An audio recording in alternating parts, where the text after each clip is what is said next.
Қайырлы күн баршаңызға. Бүгін мен осындай өте дәмді әрі сочный болып шығатын, осындай үй жағдайында жасалатын донердің рецебімен бөлісемін. Кофенің донерінен асып кетпесе кем түспейтін осындай үй жағдайында жасалатын донердің рецебін білгің келсе, каналға тіркеліп қоңыраушаны басып қой.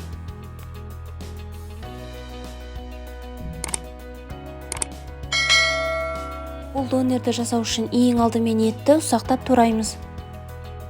Етті жіңішке ұзын етіп турап, оны алдын ала қызып тұрған майға қуырып аламыз. Еті әбден қуырылған соң ыдыстың қақпағын жауып, одан кейін етімізге аздап су қосамыз.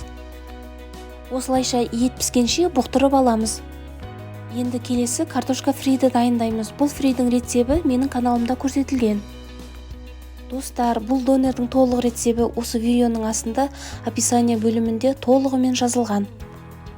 Достар, алдағы уақыттарда каналға көптеген хит рецептер, яғни торттар, пирогтар, салаттардың рецебі шығады. Өткізіп алмаш үшін қоңыраушаны басып, каналға тіркеліп қой. Жемістерімізді видеода көрсетілгендей етіп турап, осылайша майонез бен кетчупты араластырып жағып шығамыз.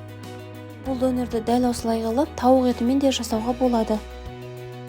Салмаларымызды бірінен кейін бірін салып, арасына аздап майонез бен кетчуп араластырып жағып отырамыз. Помидорды неғұрлым көбірек салсақ, біздің донеріміз сочный, өте дәмді болып шығады. Салмаларымызды салып болғаннан кейін, осылайша шетін бүктеп, донердің қалпына келтіреміз.